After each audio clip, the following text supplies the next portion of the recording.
So today's lecture is on cooperatives and their ecosystems, the why, the who and how in supporting the sector to grow. This is a very timely topic, and as there is growing interest in how cooperatives can contribute to a more resilient, to more democratic, to more kind of socially responsible economies, and coming up in the run up to the COP fourth night, it also kind of invites us to think about how not only how to celebrate cooperatives, but about the wider conditions that enable them to survive, but also to grow and flourish. So we are very, very pleased, and I want to thank our speakers for accepting our invitation, and I want to welcome Frédéric Dufays and Stefanie Friedel from the Center of Expertise for Cooperative Entrepreneurship at Leuven. Frédéric is an associate professor at UKSCS, Liège. Sorry, there are too many Belgian, French words, and apologies for my accent. So a part-time assistant professor at Leuven and a member of the Work and Organization Studies Research Group, and also serves as the co-promoter of the CIRA and Borenbond Chair in Cooperative Entrepreneurship, and he coordinates the Center of Expertise for Cooperative Entrepreneurship. And broadly, his work focuses on economic democracy in cooperatives and across cooperatives, and includes work on how cooperatives can shape civic engagement, is about organizational resilience, gender equality, and democratic participation, and also researches on how alternative organization models such as cooperatives gain legitimacy. And Stefanie is a valorization coordinator at the center and builds bridges between academic research and cooperative practice. Stefanie provides educational activities on cooperatives and has a PhD from Leuven on social capital, solidarity, and the cooperative, and regeneration in agricultural and food cooperatives. So broadly, your research kind of covers different forms of cooperative entrepreneurship and social and care sectors, democratic governance as well. So together with your co-author, Nazik Beishanali, and with the support of our own Ian Adderley, who at the moment when you prepared the report, he was at the FCA as a technical specialist. Now he's taking up on a role as a society secretary for our cooperative. They have prepared a really interesting report for the Financial Contact Authority on cooperative entrepreneurial ecosystem. So I'm going to also put the link to the report on the chat. So the session will run for 1 hour. We'll have around 30-35 minutes for the presentation, and then this will be followed by questions and discussion. Please feel free to add any questions in the chat as we go along, or just raise your hand to raise a question. So it's now my pleasure to hand over to Frédéric and Stefanie for this interesting lecture.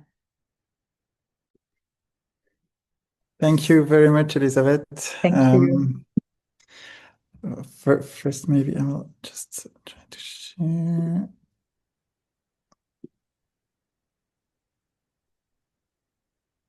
Does it work? Yes. Yes. Okay. So I first would like to thank you for your invitation. Thank the UK Society for Cooperative Studies to have us today speak about our report and our research.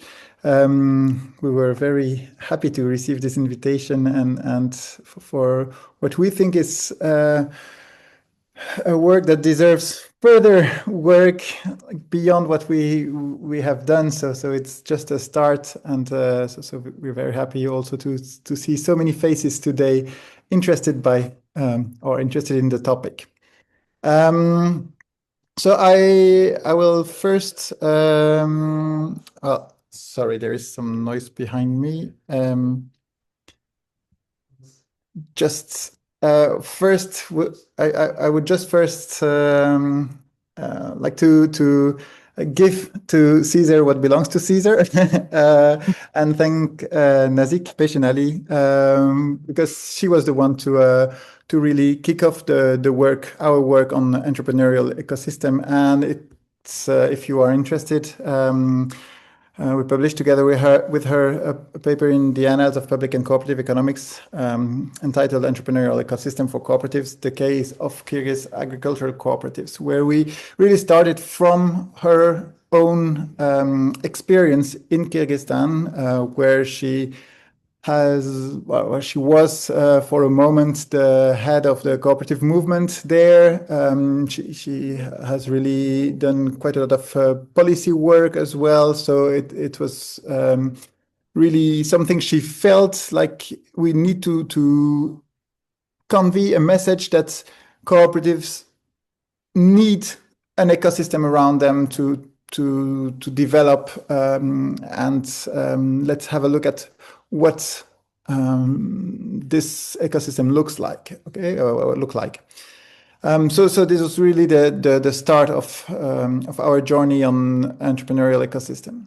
And a second maybe to mention also that this paper has received quite some attention, including in policy making, as it was cited in a report of the Secretary General of the United Nations, and used as a framework for their recommendations.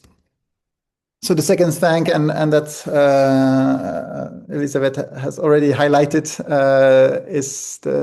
goes to Ian Adderley for asking us to draft a report on entrepreneurial ecosystems and go beyond what we had already done with Nazik, to see how we could apply this framework beyond agricultural cooperatives in Kyrgyzstan. So today, Stefanie and myself will be presenting. So we are both from KU Leuven, and as Elizabeth said, I have two hats. I'm also at the University of Liège and HEC Liège as an associate professor. Stefanie, do you want to take over, or do I go on? That's fine. So thank you everyone for having us. Just to explain where we are coming from. So Leuven is a small city in the center of Belgium, and we belong to the University of Leuven, which is one of Europe's highest ranked universities. So we are proud to have this legacy with us. It's also a very beautiful town in case you want to visit. Mostly. Can continue, next slide. We are also proud of having built up this Center of Expertise for Cooperative Entrepreneurship over the last 10 years now. So Frédéric was basically the first employee and is still around. It's a chair basically where three founding members have are consisting of the steering group. So it's KU Leuven, the university, a very large cooperative in Belgium called SERA, and Boerenbond, which you pronounced beautifully, by the way, Elisabeth, the farmers movement, farmers association in Belgium. In Flanders, basically.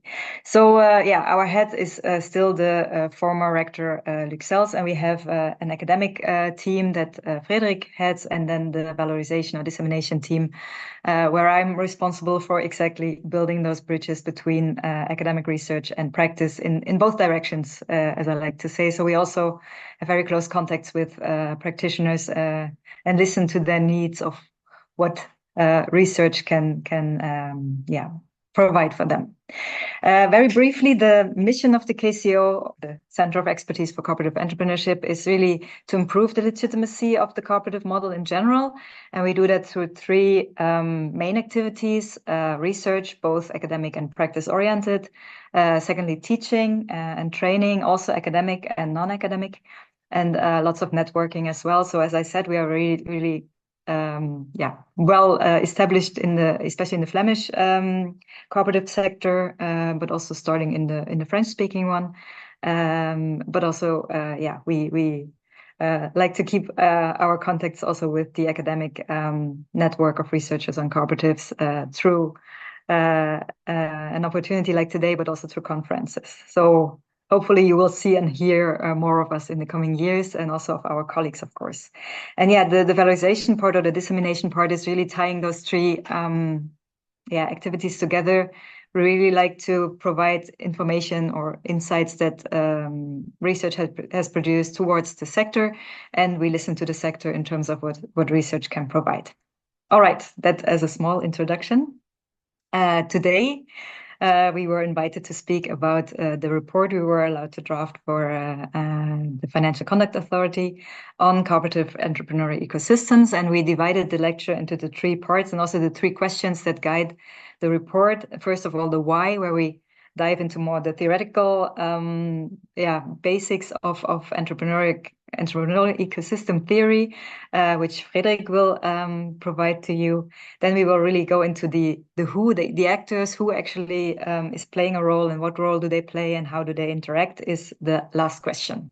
So we hope we can provide you with some insights, and feel free to ask questions, of course, and enjoy. So I'll happily give the word to Frédéric now. So yes, the first part is indeed the probably the most boring and the most traditional one on the why cooperative entrepreneurial ecosystems are important, not only for cooperatives but also for research. So first, maybe to mention that. My screen is bugging a little bit.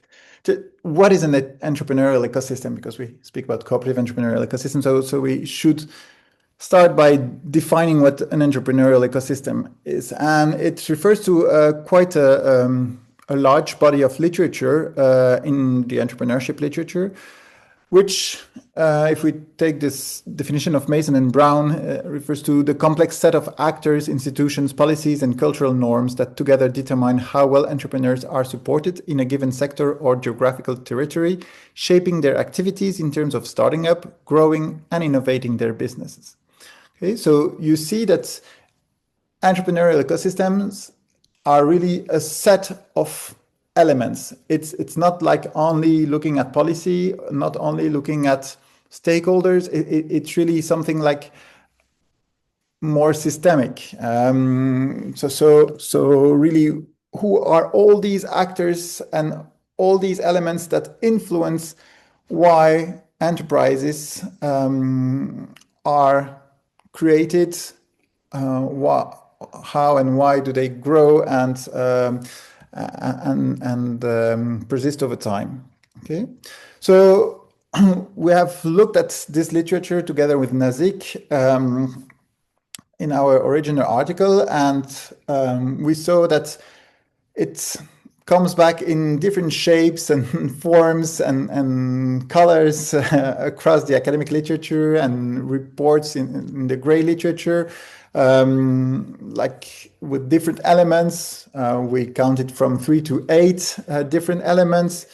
A lot of research focusing on Western developed countries and on startups, and typically more high-tech startups. Okay, but over time we have seen this literature evolving toward other geographical contexts, and especially developing countries or global South countries, where there is a general lack of institutional support to see how other components of the ecosystem are taking over the sometimes or oftentimes dominant role taken by governments and supporting agencies in the Western context. Okay, so that's for one extension of the entrepreneurial ecosystem literature. A second extension that we have seen is more like specific to some type of enterprises. So while we first saw the entrepreneurial ecosystem and they were stating it is about all enterprises, but empirically they were focusing typically on technological startups. Newer studies around 2017, 2018 were about other types of enterprises, including social enterprises typically social enterprise, social entrepreneurs, to develop adapted frameworks on entrepreneurial ecosystems, so social entrepreneurial ecosystem. See how an entrepreneurial ecosystem can drive the creation of social value through development and growth of social enterprises. And with Nazik, we looked at it and we thought, well, that's very nice, but again, it's taking one specific type of social enterprises, and it leaves behind everything that is more mutually oriented, mutual interest oriented, such as cooperatives. So it was really more directed towards work integration, social enterprises, and leaving behind everything like cooperatives, including agricultural cooperatives. So that's a reason why it's important to have a look at the specificities of entrepreneurial ecosystems for cooperatives. And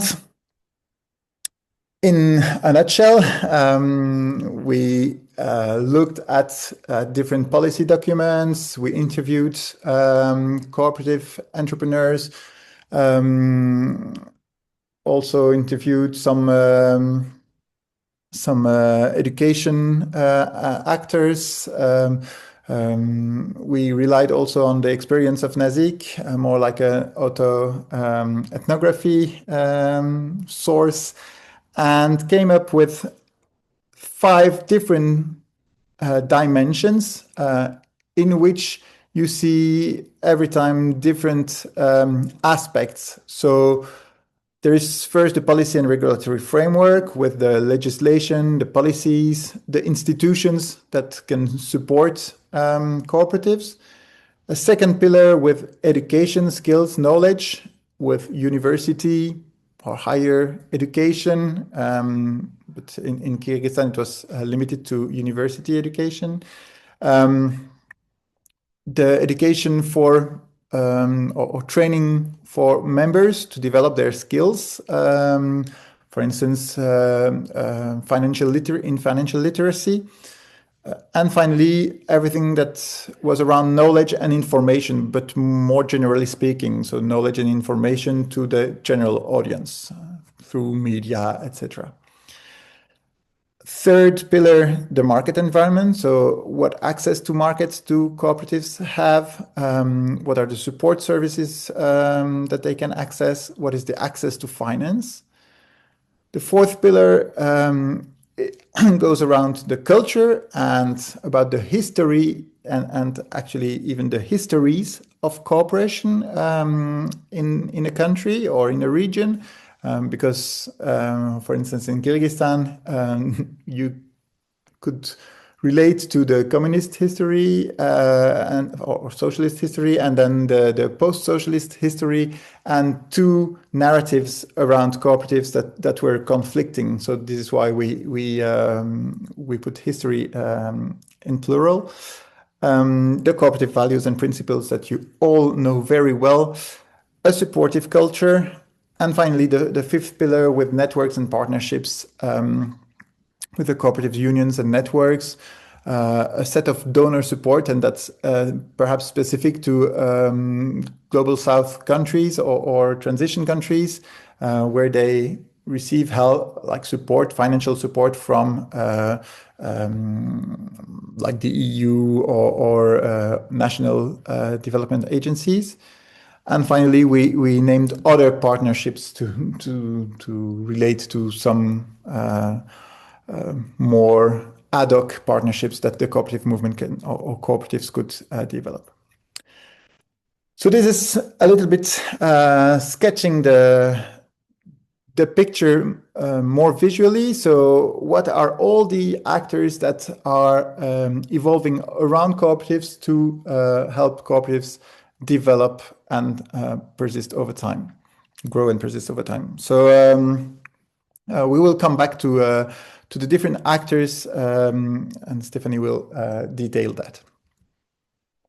So perhaps as in conclusion to this more theoretical part, why is this approach beneficial? Well, first, as was mentioned in the invitation to today's webinar, cooperatives do not exist in a vacuum. Okay, so it's very important to study cooperatives as part of their environment and in their relationship with other actors, and how this ecosystem of actors can support or inhibit actually their development. Okay, so really taking it as a whole and not studying only cooperatives. Second point, cooperatives are different. They are distinct from conventional enterprises, from capitalist enterprises, from other social economy entities like non-profit organizations. They have their specificities, and this has an influence on the whole ecosystem. Okay, so there are other actors, other specialized actors that have an influence in the ecosystem due to their specific nature. So the member centrality, the dual nature of members, their democratic aspect, democratic governance, etc., etc. So this makes it different for them. So therefore, actors in their ecosystem are different. So mapping the ecosystem for a cooperative, because of taking this global view, gives a more holistic insight on a specific cooperative, but also on the cooperative movement as such. And for practitioners, this has important insights, or it gives important insights, especially with regard to stakeholder management. So who to keep happy, perhaps when, and how, because we will see that there are connections between these actors. Okay, and so for specific actions we need to target some actors, but for other objectives we might combine actions toward different types of actors. So that was it in a nutshell. I think it's an interesting framework for cooperatives, but not only for cooperatives and their movement. I think also for policymakers that have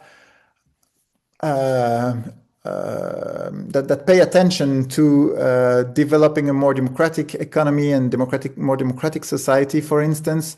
Adopting such a perspective can help them to better understand what is needed and how to support the development of the cooperative movement. And this brings us to the who, to the actors themselves. Yeah, you can do the next slide, please, Frédéric. It's a pity I cannot steer myself. You will have to. Okay, so again, the overview of the 5 key components, what I mentioned, that actually originated in the paper that Frédéric and Azik wrote, and that we then developed further in the report for the FCA. I will not mention all the components again, because Frédéric already did, and we also dive into them one by one. So let's continue. What we thought for this presentation today is that we could actually apply the system immediately. So we will explain the different components, but then we will mostly apply the approach to our case of Belgium. Since maybe some of you people don't know the country too well, maybe it's also interesting for you. But it's especially interesting because Belgium consists of 3 different regions: the Dutch-speaking northern part, the French-speaking southern part with some part, even some German-speaking speakers at the border. And then we have our Brussels capital region, which is officially bilingual. Which means we have 6 governments in a very small country. We have some Catholic but also socialist traditions, and that all makes for a very complex but also fascinating context for cooperatives to exist, even for people to exist. But since the topic today is co-ops, we will keep to this. Okay, let's get started, I would say, with the first, next slide, please. With the first dimension, and that is the policy and regulatory frameworks. Next slide, please.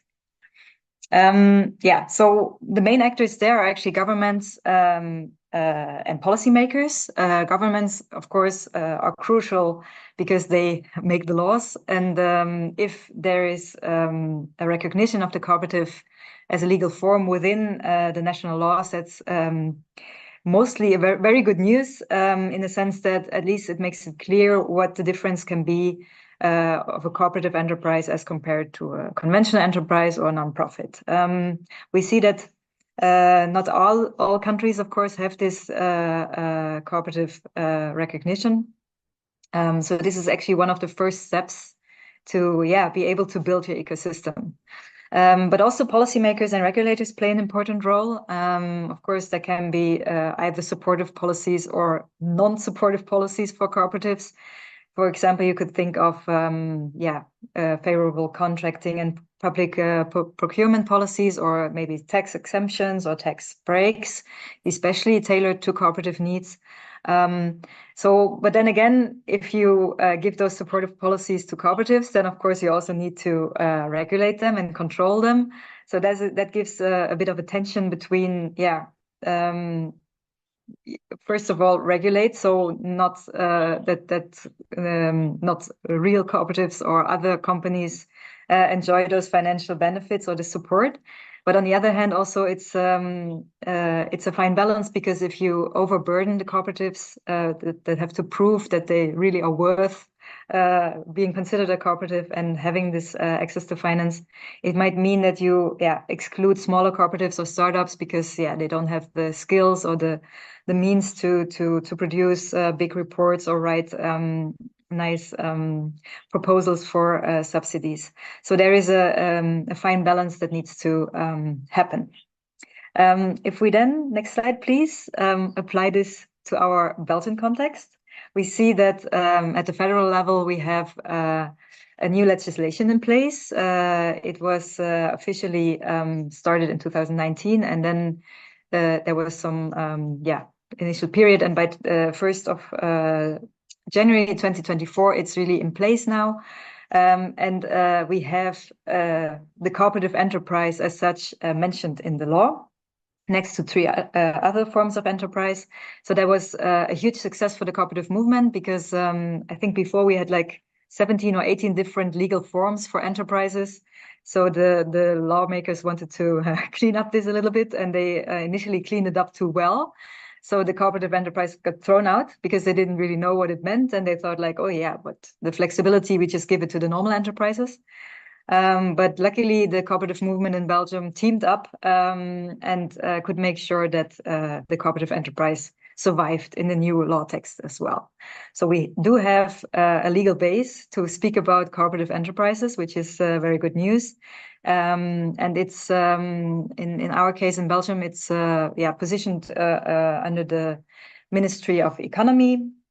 And there we also have the National Council for Cooperatives, which is actually the only bilingual and so organ, so to say, that supports cooperatives. Because otherwise everything is very much segregated, as you will see on the down part of the slide. So we have this national legislation, but at the regional level, it really gets implemented and regulated in different forms. So we have in Flanders, for example, cooperatives are placed a little bit under the Department of Work, Economy and Social Economy, but not exactly, because in Flanders, social economy is considered very narrowly. Actually, they don't consider cooperatives as part of the social economy, but they only consider work integration social enterprises, which are, in our case, always non-profits. So that already gives some, different taste. Cooperatives don't really belong anywhere in Flanders, department-wise at least, at the government level. Whereas in Wallonia, they do adopt also the French system of recognizing cooperatives under the social economy. So there you can find way more favorable policy elements for cooperatives under the social economy. And then Brussels is again another story. So we see that, there's a lot of fragmentation happening, which makes, for example, as we found, a better growth of cooperatives. So there's more new cooperatives established in Wallonia in the southern part as compared to Flanders, although they have less people. So this is one little example that shows you how legislation plays a very important role in how cooperatives can thrive in a certain country. Okay, next slide, please. We move to the second pillar, which is the educational system. Of course, education is crucial. It's also one of our cooperative principles. But I would even argue it's not only crucial for the internal well-functioning of a cooperative, but it's also very important for the external visibility of the entire sector. And within the ecosystem approach, we see that different actors are responsible for spreading knowledge on cooperatives and also the awareness of the cooperative model. First of all, well, we are speaking from our own ivory place. Research and academics, of course. If there is enough research and enough or like continuous production of knowledge on cooperatives that considers both the advantages and challenges of cooperatives, that's good news, because then we can learn from these insights from research. Sometimes in certain countries, it happens even in specific cooperative universities. Think of Kenya or Tanzania. They have specific cooperative universities with only cooperative programs. Some other universities worldwide have at least certain programs within their curricula for cooperative education, like a master in cooperative studies or something. But don't forget that universities or higher education in general should also consider spreading knowledge in the general courses on economics and law. We see in our case that this happens very rarely. Lots of lawyers are then studying, not knowing what a cooperative exactly is. Lots of economists have never heard about what the specificities of cooperatives are. So in that sense, we also play a role there. But next to higher education, we also have educators at other levels that are responsible for skill development and knowledge distribution at different levels. So one important part that could be considered within the ecosystem is to what degree professional training is available. And we think of professional training, especially for those legal and business advisors that come off the benches of the universities, not knowing what cooperatives are, and then proceed to give wrong advice or not beneficial advice for the cooperative sector. But also startup incubators, people that support startups, or notaries that advise people on the legal form of their enterprise, need more professional training in most countries. Then at another level, there's specific courses for cooperative members and employees and managers. Sometimes it's done by external providers, sometimes it's organized by the cooperative itself. And then also don't forget the foundation of our education, schools, secondary schools in particular, where students get their first courses on economy and economics. And it would be good if schools paid attention to also the cooperative model. However, if we look at all the different availabilities for cooperative education, you should keep in mind that there's some barriers as well. First of all, language. We are speaking English now. Not all people are able to speak English. That is the same for courses, but also the cost of courses, especially smaller cooperatives. Or certain sectors cannot afford the costs of such training, such professional training. And that was a third barrier, but the slide is gone. Cost and digital skills. So some skills are also needed to follow this kind of education, and especially in a digitalized world, some skills are needed to be able to follow those trainings. So if we apply the educational dimension to Belgium again, we see that in terms of professional training, it's a very fragmented field, many smaller actors, especially the federations play an important role here, but also some specialized advisors, some of which are even worker cooperatives themselves. And so quite often some webinars or some on-site workshops are happening around the country. Sometimes they are free, sometimes they are paid, mostly on very specific topics, oftentimes on member participation, because that's a hot topic, but also sometimes on specific sectors and in different languages in our case. Then other actors are also providing in-company training, or there's also training specifically aimed at board members of cooperatives. So the field is quite rich, but very fragmented. So sometimes it's not easy for general public or cooperative members to see, okay, where can I follow some courses? Then we, of course, have also the proximity to Brussels, which means, we are close to the headquarters of the ICA, of Cooperatives Europe, and the sectoral federations. So in that sense, I think there would be more opportunity to also learn from those. Which doesn't always happen, again, I think, due to language boundaries. Most of what we do is in Dutch language or in French language on the French-speaking side, and the federations, they mostly use English. And then, looking really at the university level, because speaking for our own efforts as a Center for Cooperative Entrepreneurship at KU Leuven, we do lots of things in terms of education. We provide a bachelor elective course. We have some guest lectures and master courses. We also have our own executive program, which is already in the 4th cohort, and the 5th will start in next year, where we really provide in-depth knowledge to students, to professionals about the cooperative model. We also have a MOOC, a massive online open course developed. The advertisement comes in the last slides, don't worry, where you can click on the link. We will launch this in 2 weeks' time. It's mostly on cooperatives and sustainability. So there are different modules you can follow for free. If you want to have a certification, you pay a small amount, I think 49 euros or something. So this is something that will be available, hopefully, to the entire world. It's in English, so we hope it's accessible. We also try to make sure that it's not so European viewpoint, but also with lots of global examples and voices. And then, of course, the important role of dissemination, which is my own role at the center, to really feed the insights of research to the sector.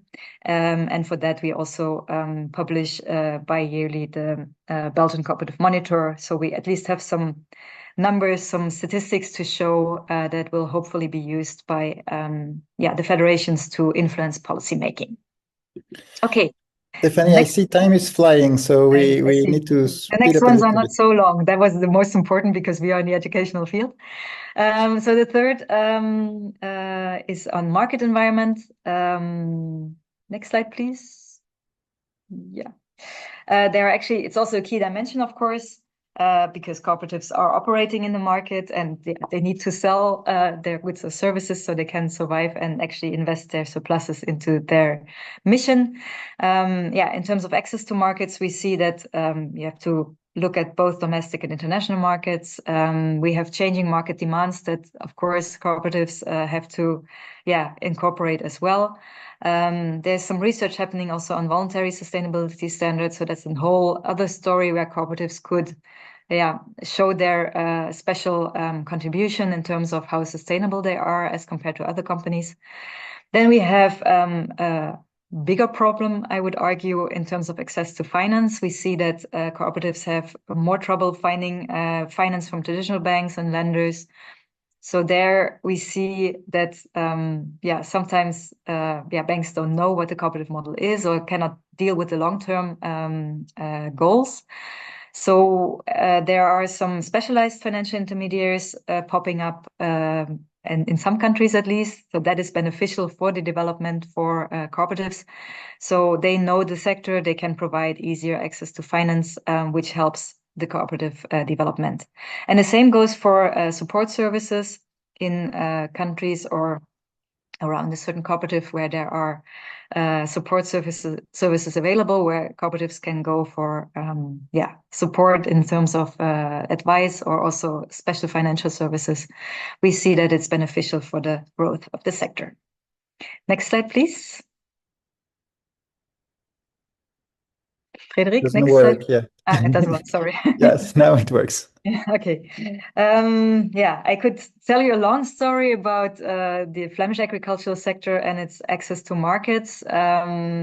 Just as a little maybe teaser, there is a big difference between a larger producer cooperative that exists for 100 years, has done a lot of acquisitions, and now enters international markets. They oftentimes, don't have tailored advice opportunities because the cooperative model is not so known in the very corporate world. At the same time, for smaller cooperatives that include consumers and local short supply chains, they have a very different approach to markets. So again, there it's very depending on what type of cooperative, what sector, in terms of how to access the market, and again, how to access finance and find support. So in Belgium, we have, as I said, the luxury that many new players emerge. So the traditional banks are not so involved in cooperative financing, but we have some, and we don't have like large cooperative banks like other countries, or not so many at least. But many new players have emerged, and also support organizations that help with crowdfunding initiatives or other ways of creative financing for cooperatives. So that's also beneficial for the growth. And then our fourth dimension, culture. As Frédéric already explained, there are different dimensions in terms of history of a certain country. Of course, the UK is very privileged with the heritage of the Rochdale pioneers and this entire movement. But what's also interesting to know is that at EU level, when they talked about putting the energy cooperatives into legislation, they really opted for the term energy communities as to not scare off the post-Soviet countries that have, of course, different connotations with the word cooperative. So also there, it's very much shaping how a cooperative sector in a certain country can develop depending on the norms and perceptions of people. At the same time, the direct stakeholders of a cooperative play a very important role, way more than the general ecosystem, entrepreneurial ecosystem theory for general companies acknowledges. So, of course, next to the members, we also have customers, users, beneficiaries, depending on the type of the co-op, employees, workers, suppliers, but also the broader community. So really stakeholder management becomes very crucial for cooperatives. And of course, the general public's opinion on cooperatives plays a role, and tied to that, the media. And to give you a small example from Belgium, next slide, please. We had a cooperative new bank. I don't know if Frédéric is also touching upon this topic. I'll be mentioning it. Okay, so I'll give a small teaser already.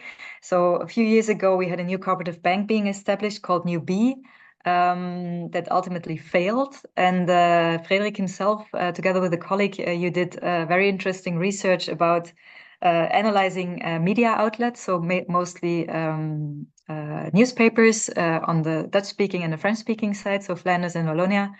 And they found very striking differences in how the new cooperative bank was presented, how they were speaking about, okay, will it fail, will it not fail? So all the opinions were very different in the newspapers, which actually led to less Flemish people investing into the bank or becoming a member, and more French-speaking.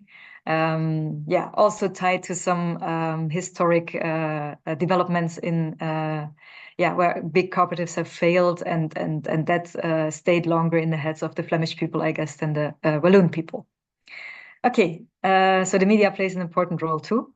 And then our last element of the ecosystem are networks, which are very important, of course, in terms of our sixth cooperative principle, the cooperation among cooperatives.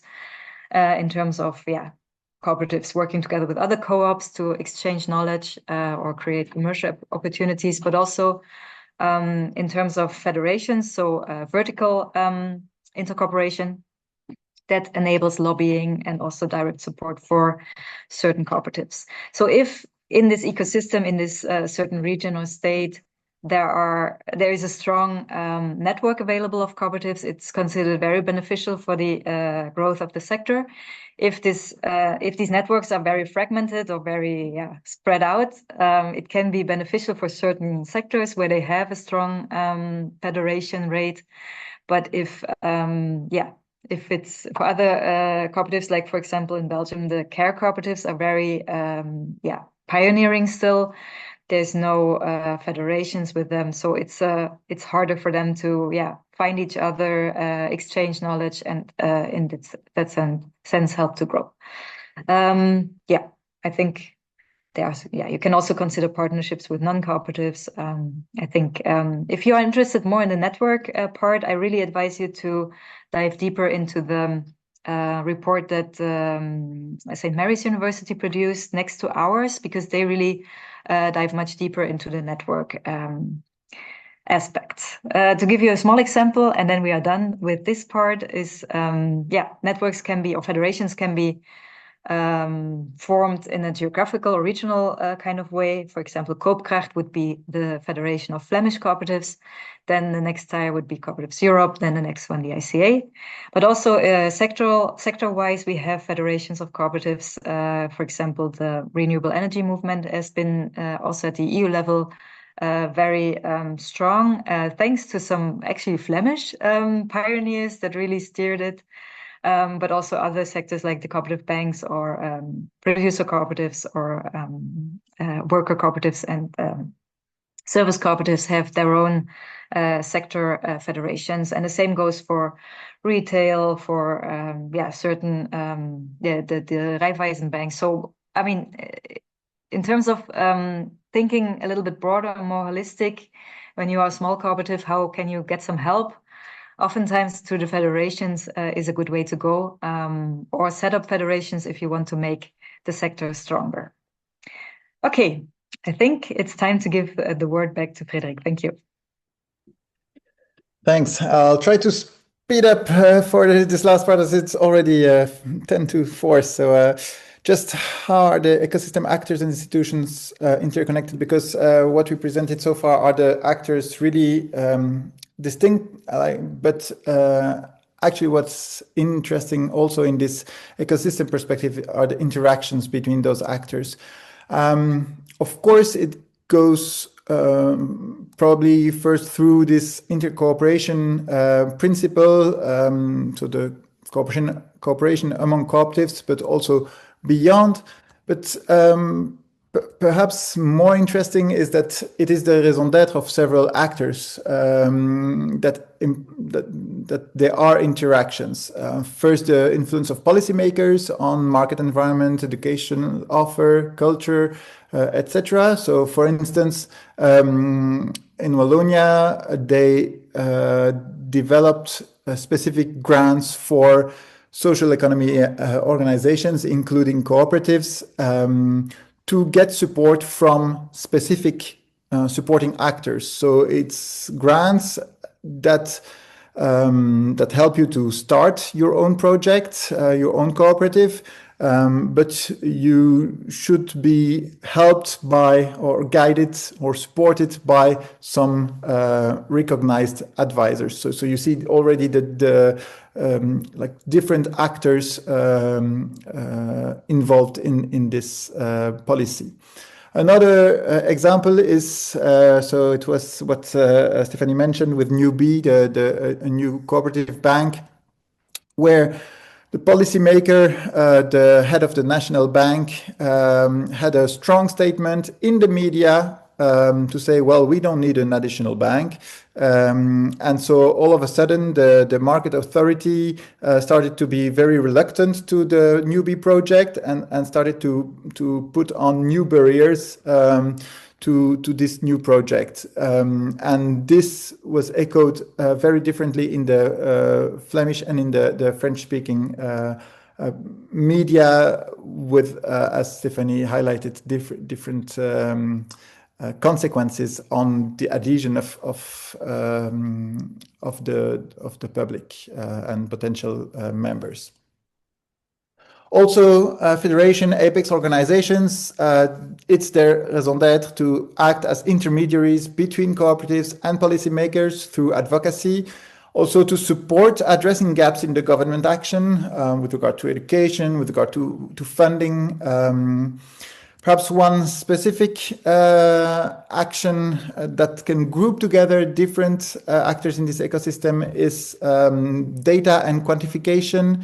And for this, we also conducted a study on the importance of quantification to show how cooperatives conform to certain ideas of how an enterprise should look like, but also how they oppose to the conventional type of organization or type of enterprise. And quantifications offers visibility, creates knowledge, and ultimately provides legitimacy toward policymakers, toward funding bodies, but also higher education. One of your colleagues in the UK, or several colleagues of you in the UK, had a very nice paper on the absence of cooperatives in business schools, for instance. And when I say quantifications, it's not only quantifying cooperatives, but also quantifying their impact, both economic and non-economic impact. So how can you support the cooperative entrepreneurial ecosystem? First, by taking stock of each component. And in the report, we provide several questions that could guide you to assess the importance of each component. Identify the connections between the components, and don't forget to interpret everything in light of the local context and history. And finally, we provide in the report some recommendations that I will not present here. I refer to the report. This is the report if you download it, as well as the report by the FCA and the other report by our colleagues of St. Mary's University. Yeah, and then just to close, the link to the Belgian Cooperative Monitor is also provided in the next slide, and the link to our MOOC if you are interested in joining us for the launch event or following the MOOC yourself or recommend it to other people. Thank you so much.